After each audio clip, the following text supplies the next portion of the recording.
Hi, I'm Susanna, and I'm the author of She Matters, A Life in Friendships, my second book. This is a memoir of important relationships with important women in my life, throughout my life. And I'm happy to be here, and I look forward to answering your questions. So let's hear what they are. I started writing this book out of a desire to investigate the strength of my bonds with women in my life. And I just wrote one chapter after another as I got to thinking about more and more of these relationships and all the different ways that friendship serves us, serves a purpose in our life at different times of our lives. I have a question from Shelley Mead. Hi, Shelley, who says, "What is your writing process like? Do you have a ritual?"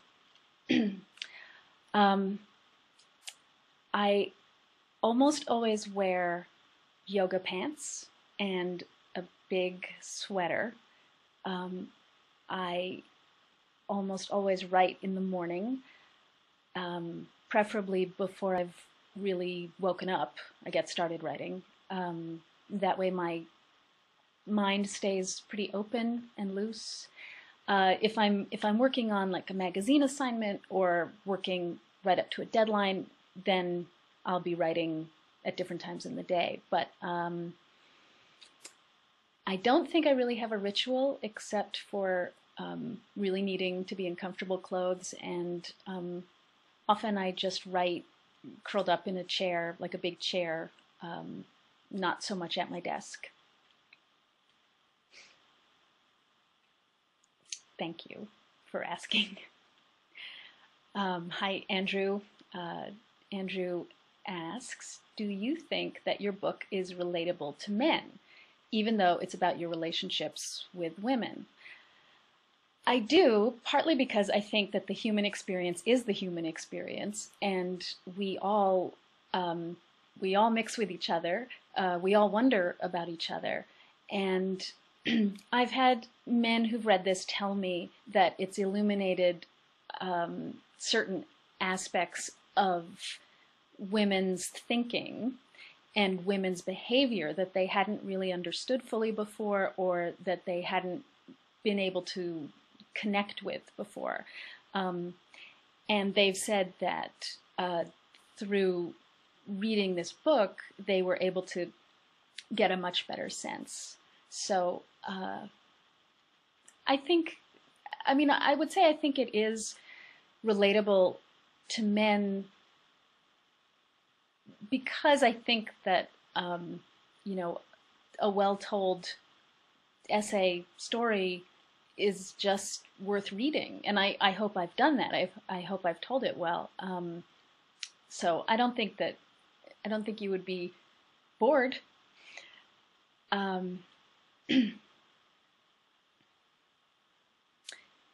And also, a lot of women have told me that they have really seen reflected a lot of difficult experiences that they hadn't been able to define quite. And I think, I know that I look for that too when I read. I look for a way to connect my own experience, my own life, to the writer's vision.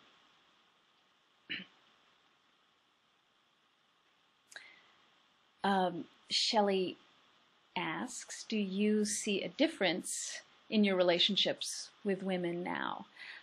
I think you're asking if my relationships with women have changed over time. And they certainly have, as I've grown up and grown older, as I've become a mother. My relationships took made a really significant leap in intimacy and in understanding and compassion with women after I became a mother. And In this book, I really thought a lot about why certain friends stay in your memory, even if you haven't seen them in 20 years or 40 years. They lodged in there for some reason, and so I looked at all different points in time in how I was relating to other people, and of course a lot of that depended on my own maturity. Hi, Savvy Bookworm. Was there someone that inspired you in your past that made you want to become a writer? I've thought about this question. My father was a writer and an editor. My mother wrote creatively also. There were always writers around in my childhood, in my growing up. After my father started a magazine when I was about 15, there were more and more and more writers, and so I had a relationship to writers as people, as well as having a relationship to writers on the page through their work, and those are two very different things. I think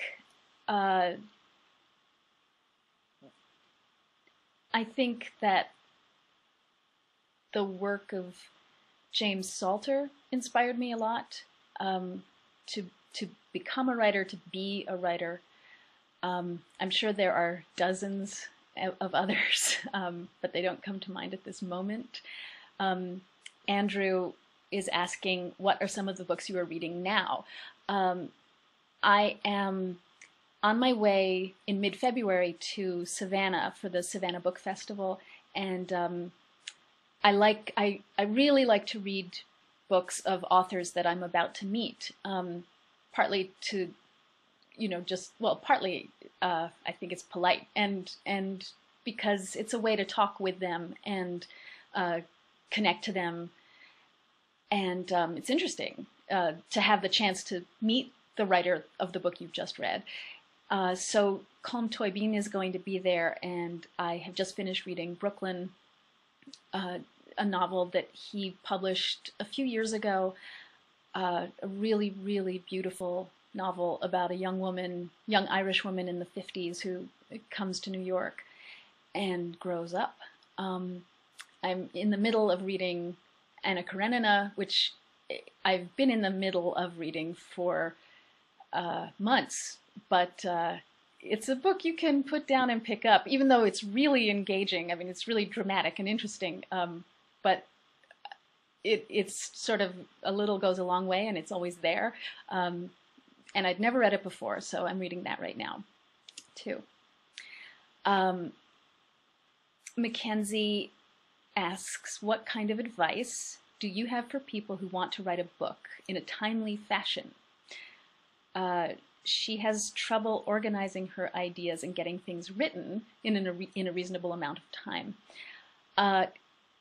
I spent about 12 years working for a newspaper in Missoula, where I live and where I am right now, writing movie reviews and book reviews and theater reviews, and I had to turn those around really fast, like especially with theater. I would go and then I would have to turn in my review the next day.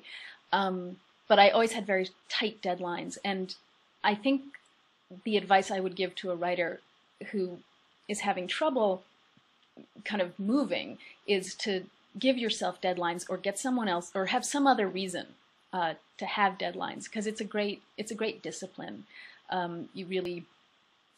You really can't sort of while away the afternoon. You can't stare out the window, which is also, those are also important parts of writing. But I think that discipline makes you produce. And Hula Monkey asks me, knowing what you know now, if you could go back in time to your 20s, what would you do differently with regards to friendships with women? I wouldn't go back to my 20s for anything. I like myself so much better now, and partly that's from all I've learned in my dealings with other people. And it's very difficult to imagine that, that you could fix something about who you used to be. Or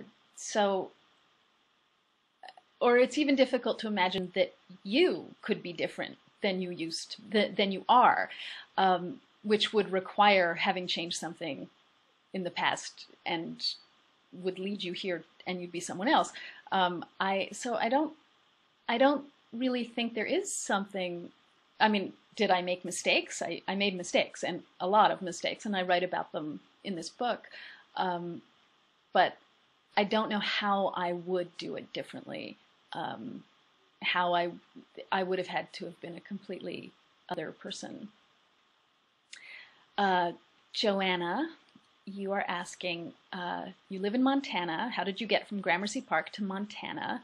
And is it difficult to make new friends there? And what Joanna is referring to is that my grandparents had a mansion on Gramercy Park. They died at the end of the 70s. My father and my aunt were raised there, and I was frequently taken there as a little girl. It was a very lavish, it was a very, very ornate and lavish house. I grew up in New York City, and I did come to Montana 20 years ago. And in one way, it was very difficult to make new friends here, and in another way, it was very easy. And here are the two differences. I had just a different way of communicating and expressing myself, partly from living all my life in very urban environments, partly from being a New Yorker. And I came here, and I really felt like I didn't know what the language was. I didn't know what the code was. And I met plenty of people right away, where we shared some common interest, but our upbringings were so different, or our concerns were so different, that we would like each other, but there wasn't really a strong way to connect. The easy part of making friends in Missoula is it's a place that really emphasizes community, and that's something that I learned here that I never knew about, that I never knew how to do. Be a part of a community and engage with other people, be accountable to other people, help other people, because that's what you do. And I'm not sure that we learn that in cities in the same way, where you have to sort of scrap and fight for your own little corner, your own space, your own place in line. It's much more relaxed here in that way, and so you get to make friends because you're really connected to the vital life of the town.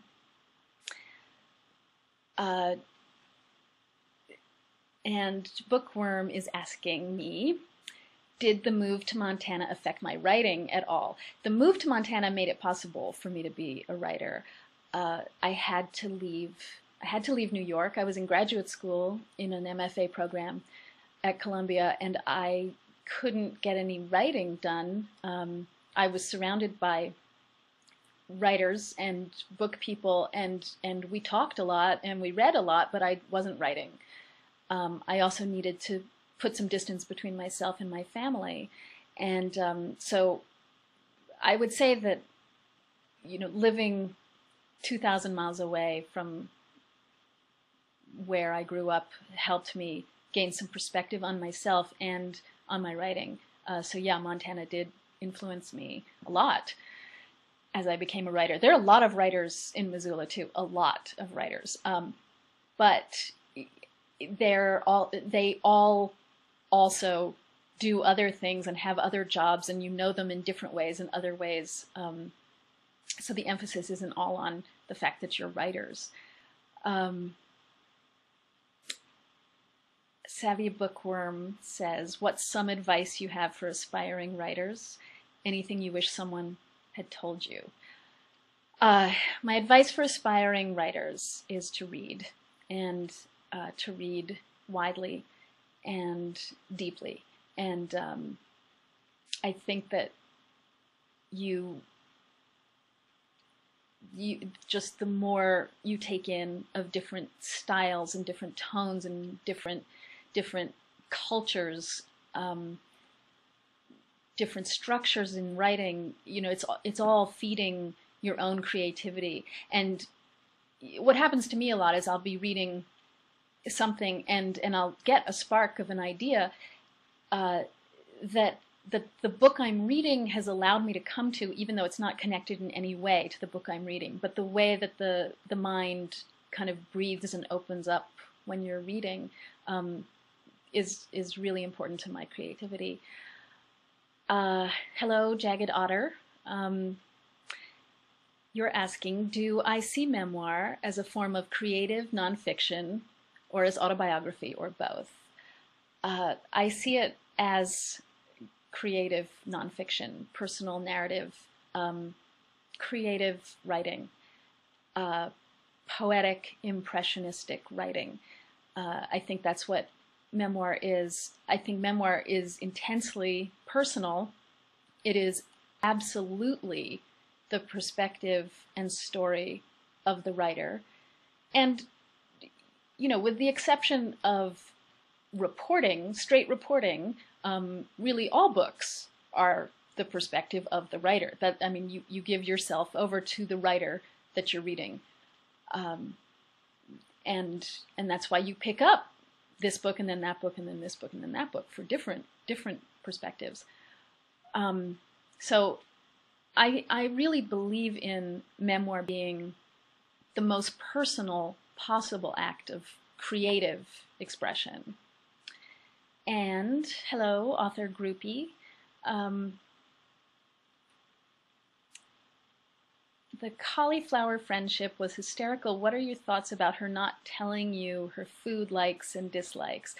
Why I have that, what author groupie is referring to is a story in She Matters in which I am trying to forge intimacy with someone who's very reserved, and kind of the opposite of my personality style, which is more immediate. And and so in the chapter I explained that I cooked cauliflower for dinner and wanting to impress her, having invited her over for dinner, and she didn't like it, or she didn't eat it, but I didn't know why. And it wasn't until like years later that she mentioned in an offhand way that she didn't like it. And I use that in the story to kind of illustrate how we never really know. We never know everything. We never know the whole story. We never know what else the other person is bringing. And when I reacted with sort of hurt and frustration that this person didn't want to eat the food I'd prepared, that was completely irrelevant to why that person didn't eat the food I prepared. So I was trying to talk about our, we all have our own dramas going on at the exact same moment, and we can't really know what the other person is experiencing. Jeffrey says, do you think relationships between women are fraught with more jealousy than relationships between men? And if so, why? I think relationships between women are, and this is why I chose to write about relationships between women, are always sort of more open than the way men relate to each other or the way women and men relate to each other. And I don't think this is even about, romance and sex. I think women and men as friends too. There's men just they look outward.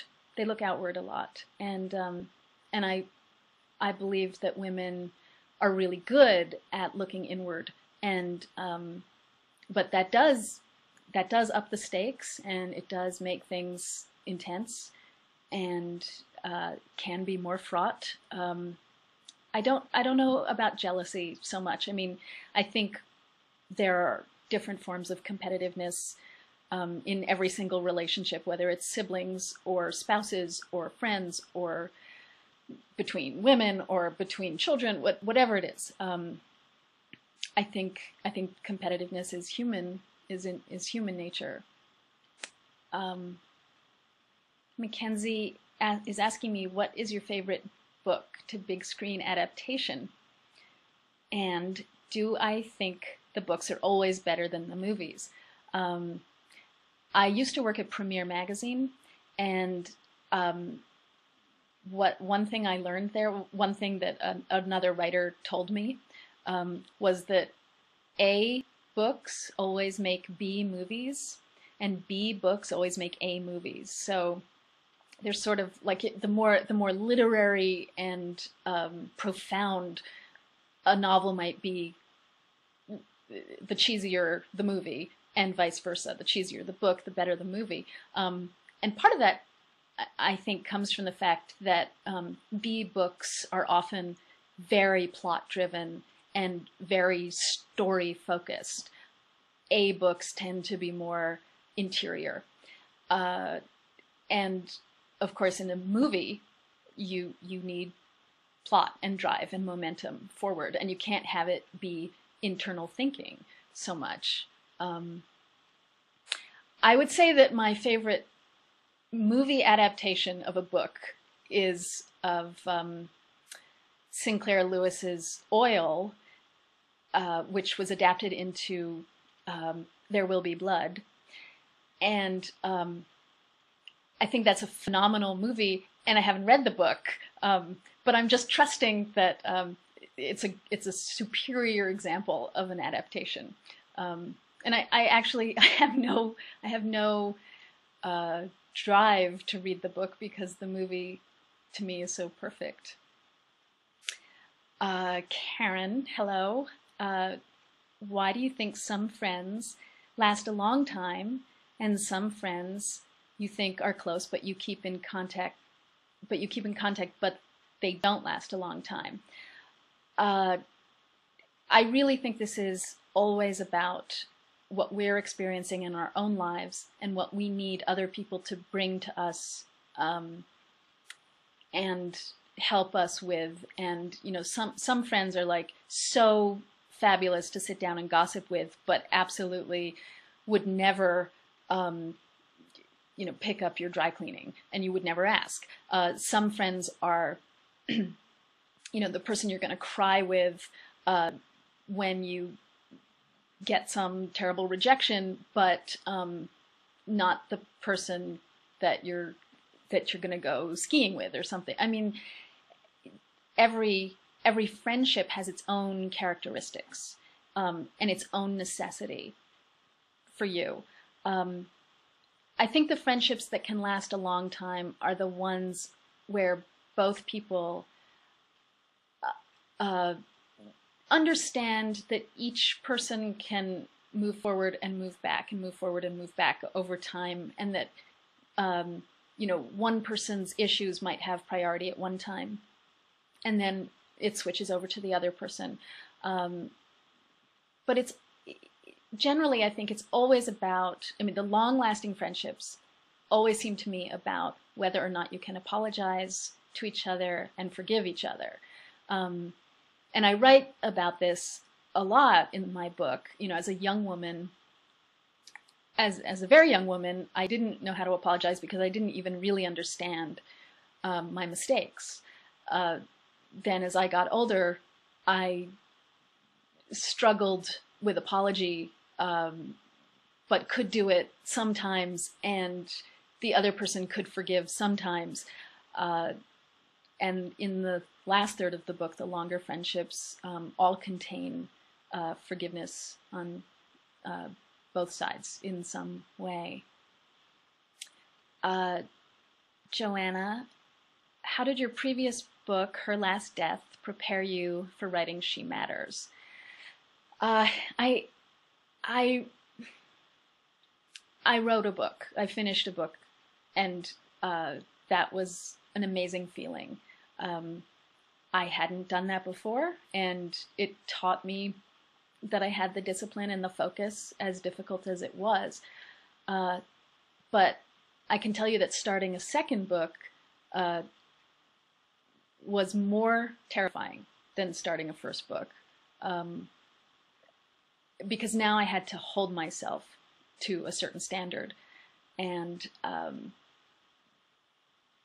other than that, I don't think that writing one book prepares you for the next. They are their own. They are just each their own worlds, and each book really teaches you, as you write, how to write that book. Not how to write, but how to write that book. Author Groupie says, I applaud the gritty honesty in your writing and look forward to reading more. Thank you. What are you working on now? I'm working on something now, but I always feel in the very early stages of writing something and shaping it and thinking it through that it's just like a very little baby bird, and it needs like a great deal of protection because it's just too fragile. So I don't really talk about what I'm working on right now until I feel that I have a grasp on it. What do your best friends think about your book? Says Savvy Bookworm. My best friends, well, there are best friends who are in the book, and there are best friends who are not in the book. And you know, the people who love me and are close to me, and the people I love, are and always have been amazingly supportive of my life as a writer, my work, and enthusiastic about it.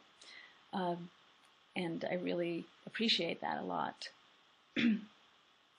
Shelley is asking me, what are some of the things you like to do in your spare time? Any interesting hobbies? I love to watch movies. I love to garden. I like houseplants. I read a lot. I travel. I mean, I travel for work a lot, but I like traveling. I like coming and going from Missoula.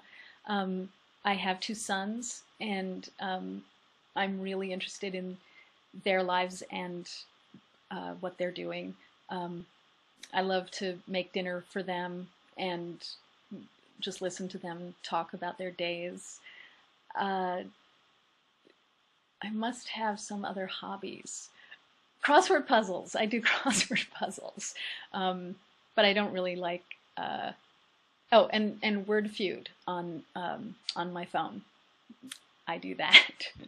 So I'm not very sporty, which is I'm an anomaly in Missoula, Montana. But I love. I mean, I love it once I'm out there hiking. I love, and it's an amazing place to live for being out in nature.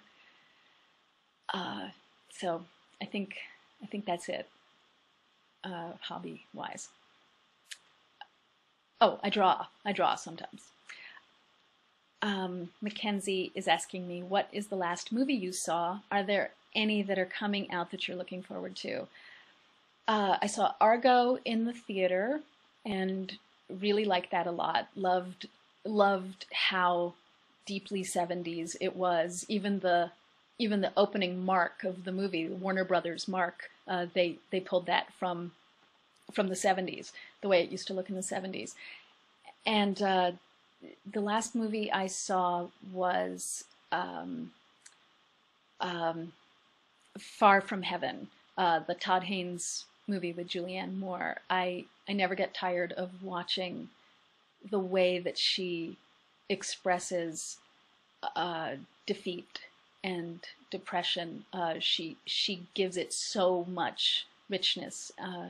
She's such a beautiful performer that way. So that's why I was watching that. I just wanted to see her And am I looking forward to any movies? I can't think of any. If you can think of any, Mackenzie, send it to me. I mean, just if you if you can give me a list, I could probably pick one. But otherwise, I'm drawing a blank.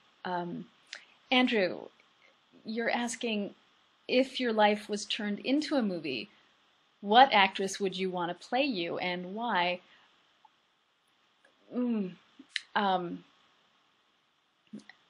I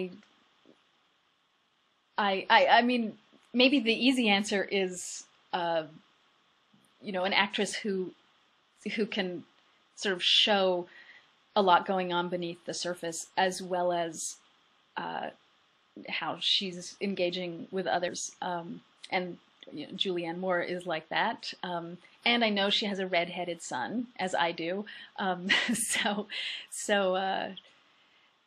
Yeah, yeah. Mhm. And Denise, hello. You're saying you've had bad luck with girlfriends and you want to know what I have found to be the one quality that makes or breaks a friendship. I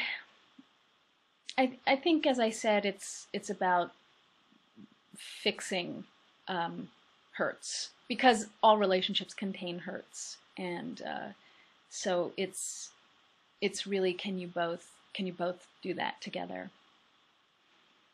And Shelley is asking me, what are your thoughts on the recent 50 Shades craze? Do you think that the hype will fizzle out?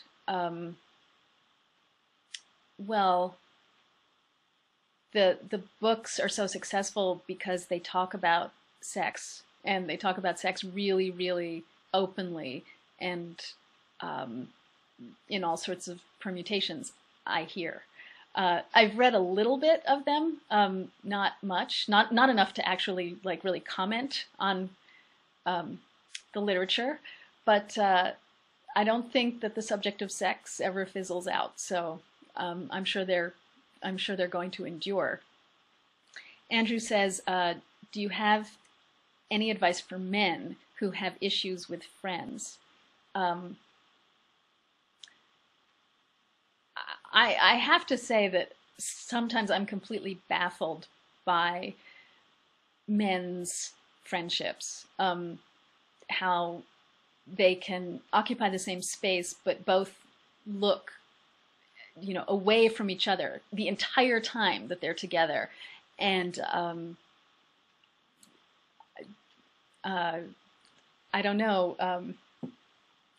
advice, I mean, no, I have no advice for men.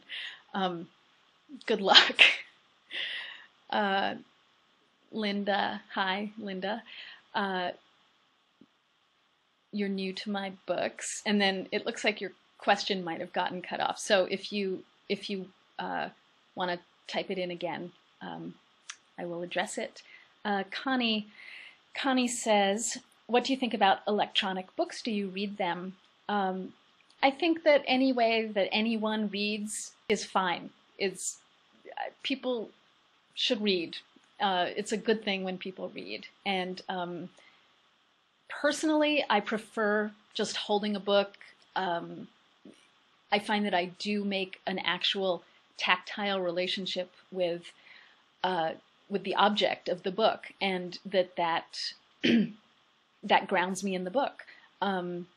It's very different when I read on a screen, because everything is rendered, in similar font, in similar screen size, and things tend to blur together for me. I like books. My home is completely full of books, and I like the history that they have. I like what they tell me about my own life experience and past, and the people who've been in my life. They have voices, real books. Savvy Bookworm, where is the place you go to get inspired for your writing? I think actually, and I can't believe I'm saying this, because I didn't even know it existed until I was about 30 years old. I think nature is the place I go. Somewhere where the environment is on a scale so much grander than the individual, than myself, and can pull me out of myself. I almost always come back from a walk with like a new sentence in my head or a new idea. So I would say I go outside. Mackenzie asks me, would you ever write a book with another author? Do you think it would be hard to mesh different styles? I have tremendous admiration for authors who can collaborate, because it is really hard. And you have to be very generous and patient, and I think easygoing. And I'm very hard on myself when I'm writing, and I wouldn't want to impose that on someone I was working with. And I think meshing different styles, I assume that two collaborators would be joined in their focus. So they would have to find probably a new voice or a new style. Linda says, what should I read first to get to know your style? Do you mean of my own, of my books? I have two books. Her Last Death was my first book, published 5 years ago, about my relationship with my mother and about sort of sorting out a life apart from my mother. And I have this book, She Matters. I guess start with the first one, and then you'll know a lot as you go into the second one. Author Groupie asks me, how does your husband feel about personal issues between the two of you being in She Matters? It's always been a topic of conversation between us, always an active topic. So like I have always my writing, all of my writing is extremely personal. And that does mean that I talk about the people in my intimate life. And he and I have always had conversations about the challenges of that and the limits of that. And I show him everything. I respect his response. I respect what he says, and we work with it. Yes. Do you read your book reviews? Do they encourage you or discourage you, or maybe both? That's a good question, Shelley. I do read them. No. I sometimes read them, and sometimes I have people read them first and say, you won't really get a lot out of reading this. They always make me nervous, but in some ways, once a book is out, it's just gone from you, and it's, I have released it to the world, and I know that, and I'm at peace with that. And everyone is provoked to have a different response. That's good. I mean, one of the challenges in being reviewed as a memoir writer is that the reviews tend to talk about you, your life, your personality, in addition to, or maybe instead of, talking about you, the writer, or the book you've created. And that can be hard to just like let someone run roughshod over you. But in a public way, but it's all right. I don't read stuff like that at all when I'm in the process of writing a book. So they're two very independent experiences. Like they're sort of like the public life of being an author who's talking about her book or who's promoting her book, and then a much more private life and a much more time-consuming endeavor of being a writer. And I think I do like the writing part better. Are there new authors who have caught my eye and I'm looking forward to reading? Andrew is asking me. Again, this is the kind of question where I just sort of draw a blank, even though as soon as we're finished talking here, I'll come up with 5. Yeah, I'm gonna have to go with the blank for now. Shelley, you're asking, do you snack or drink tea while you write? Do you need silence or music? Tell us a bit about what kind of atmosphere you need to write in. I need silence. I need a great deal of space around me and my thoughts and my head. And I'm very protective of that space. I mean, sort of psychic space. Like, I really, really try to limit my interactions with the outside world and others. You know, and that's hard in a family, of course. I tend to just forget to drink water or tea or eat lunch when I'm writing. And I usually, when I'm engaged in a project, I write really hard, probably until midday. And then I really like to just put on some loud music and kind of do something very active, like clean vigorously or dance, I guess. And I'm always interested in writers who can, you know, put on headphones and listen to like really dense, like rock and roll music or rock and roll. That sounds so 70s. You know, just like hardcore stuff that really is distracting. Like, to me, it would be very distracting. But for some people, that's what releases their mind. It's really a matter of that. What is the atmosphere that you need to let your mind go? And for me, it's silence and privacy. I do a lot of work at writing residencies, and I've been really fortunate to have several where I've gone for 2 weeks or 6 weeks. They vary in length. Friends of mine have given me homes of theirs to go to for 2 weeks at a time, and that's my ideal for writing. I get a lot of work done that way. And Author Groupie is asking, your ability to convey familial dysfunction is refreshing. It's welcoming to know we're not alone out here. Any reactions from your mom or sister on She Matters?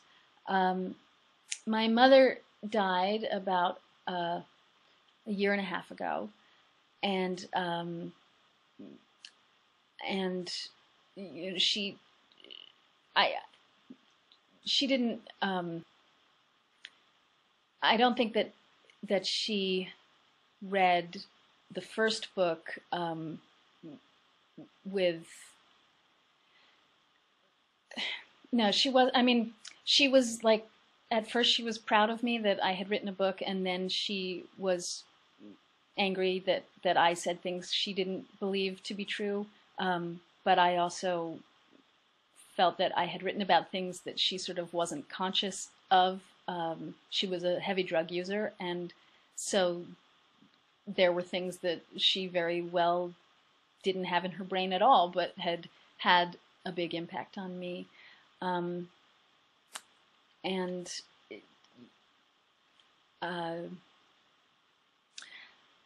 guess that's the answer to that. Savvy Bookworm asks, do you have any interesting writing quirks? What would a quirk be? I get really sweaty while I'm writing. When I'm writing hard, I get really, really sweaty, and I don't know why. I mean, I'm just sitting there. But I often feel at the end of a day like that, I feel like I've just been through, you know, heavy exercise routine. Is that a quirk? I don't know. And Karen says, are you ever going to write fiction, or do you prefer nonfiction? I have written fiction. I prefer nonfiction.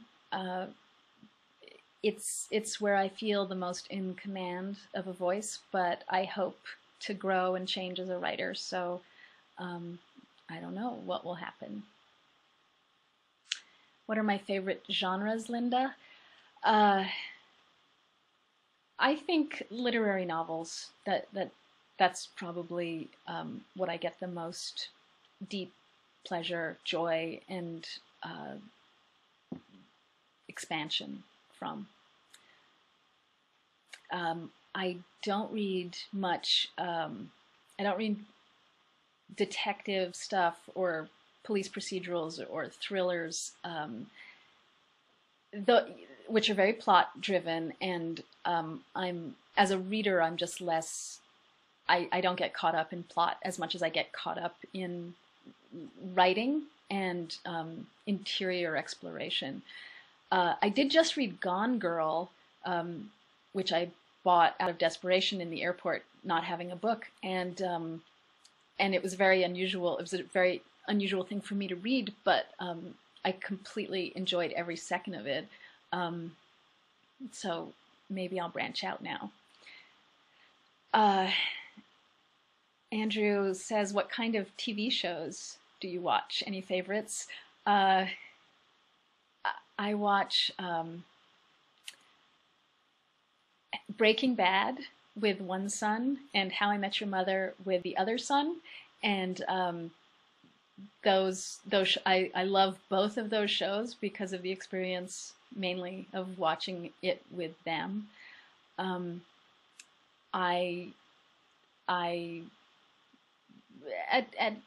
midnight or 2 in the morning, I'll pretty much watch any TV show that streams on Netflix, and I'm not proud of all of those, but yeah, that's what I can think of at the moment. Charles Grimm, hello. Have you known any other writers? I feel like all I know are writers.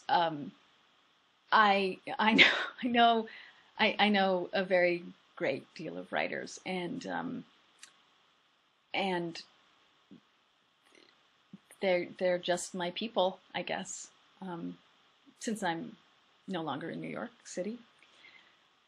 Andrew is asking, would you ever be interested in writing a screenplay? Oh, are you a producer? I actually did. I gave that a shot with a friend. We collaborated, and this was in my early 20s. She knew what she was doing, and she went on to become a screenwriter, a successful screenwriter. I did not know what I was doing, and went on to do this. But you know, I said I'd like to grow, and who knows what genre will come out sometime. Hello, Prairie Dawn. Do you only write on the computer, or do you also use the pen? I use the pen. I use a lot of lists. I use a lot of Post-its. I use notebooks, and I write on the laptop too. It just sort of depends where I am and what strikes me, and what's within easy reach, I guess. Felicia, hello. Thank you. Felicia is complimenting my book. She says, this is a very fascinating book. Thank you. I'm glad that you found it, and I'm glad that you're here. And Connie asks me, how old was I when I was first published? I had my first proper publication as a book review in The Nation when I was 21. That was the first piece of writing I was ever paid for. I think I was paid $75, and that was an incredible feeling. I was so proud. and yeah, so that's how old I was. I mean, I published in literary magazines in high school, college, but that was the first professional one. I was 41 years old when my book came out, so my first book. So I would say I spent 20 years struggling from, first book review to first published book. I mean, struggling in the way that you must as you become a writer. Shelley asks, do you ever wake up in the middle of the night and have an idea that you just have to write down? That has only happened to me once. And I wasn't dreaming about it or anything, but I woke up very suddenly. It was 4 o'clock in the morning. I sat down and wrote and wrote and wrote for 7 hours. And when I was done, I had the beginning of what became Her Last Death, my first book. And Andrew says, do you get to pick your book covers? Which one is your favorite and why? This one,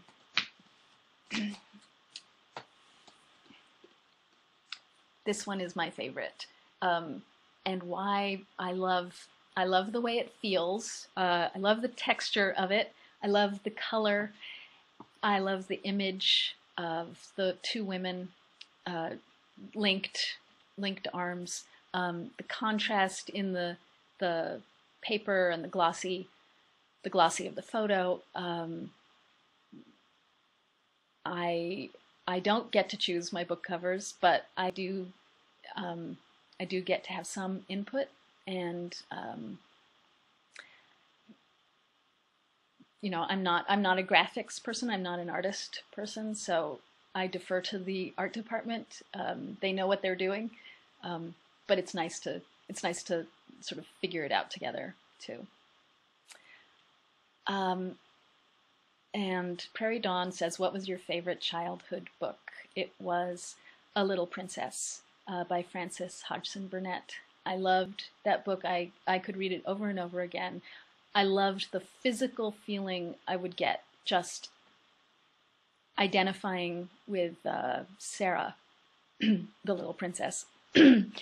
And excuse me, I just would get lost in it, and I read it first at a young age, and I read it over and over again, and then I read it to my children.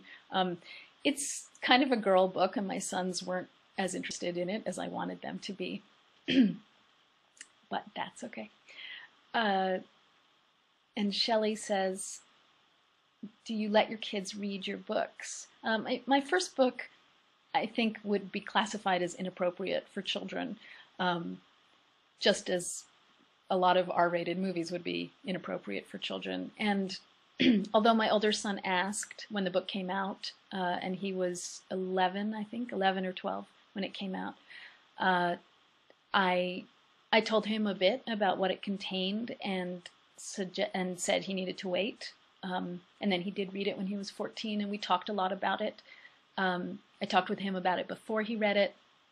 I talked with him some after. He didn't talk about it much with me after he read it, but I mean, I don't think you can stop people from reading books, nor would I ever presume to do that, but I would certainly try to give my children context for reading them.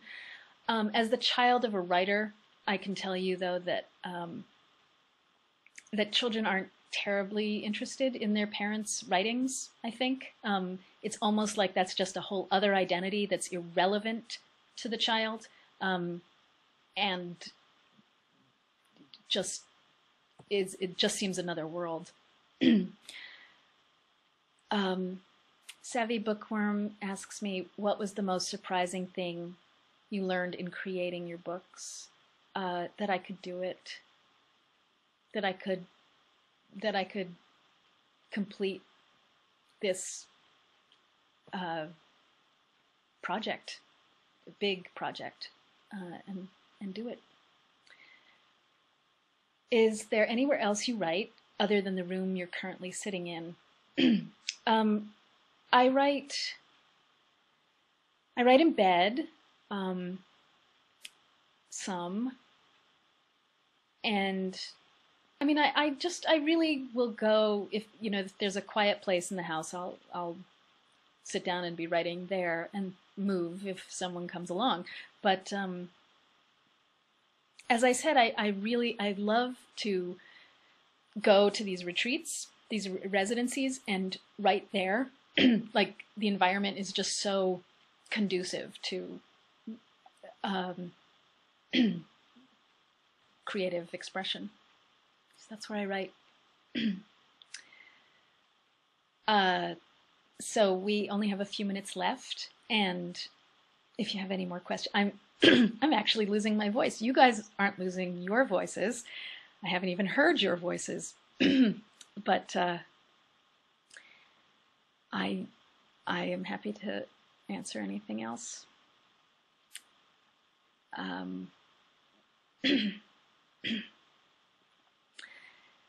I am very pleased to be here. Author Groupie, you're welcome, and thank you for being part of the conversation too. Thank you. Bye.